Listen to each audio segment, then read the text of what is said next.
We are back here at Performance Medicine in Kingsport talking today about a condition that we usually think of for children, but we're going to talk about it for adults. We are here with our daytime doc, Dr. Tom Rogers, and thanks so much for having us out. It's a pleasure. So we're talking about attention deficit hyperactivity disorder. Right. ADHD, and then you say, of course, there's also ADD. Well, it's really just one term. There is no ADD. It's all ADHD. But there's three categories. One, where you have hyperactivity.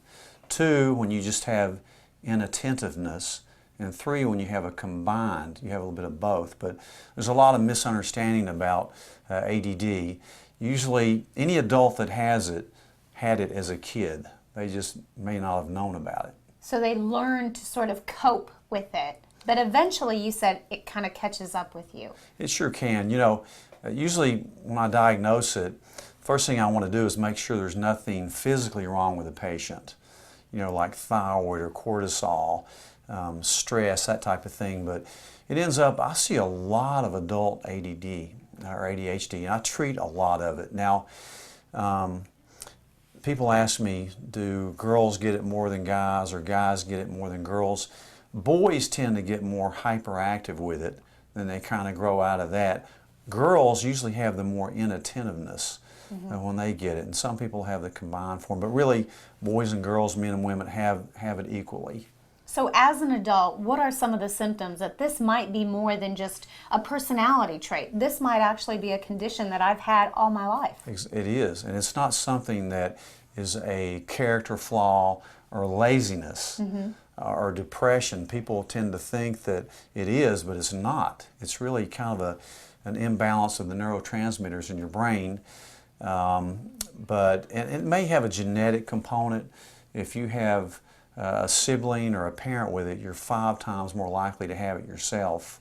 And a lot of these people that have it have had it for a long period of time, and then it gets to the point where they get in hard classes or they have a hard job and have all these distractions. So as far as symptoms go, and I give the patient a questionnaire and we go over a bunch of stuff, and it usually takes a visit or two to diagnose them. But you know, people that can't finish a job, that think they're bored, they're lazy, they're depressed, they're anxious, they start to have relationship problems.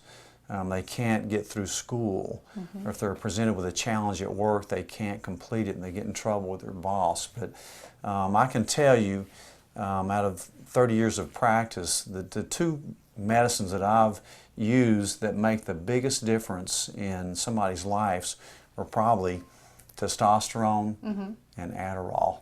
Really?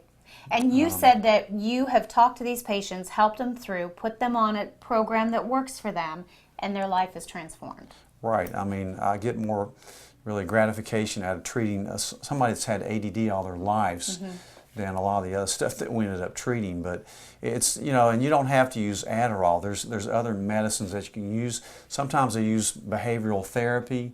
There's even some kind of natural things you can do for it if it's mild, like zinc and magnesium, sometimes ginseng, sometimes L-carnitine, which is big with that. So, you know, you just have to take the patient along a progressive treatment pattern and figure out what works for them. But it's very safe and very effective. Well, certainly an interesting topic, a lot of information. We'll give everybody the website and the information. If you think that this is something that you would like to talk about, come over here to Performance Medicine right here in Kingsport. Here is the information. You can check out their website as well, performancemedicine.net.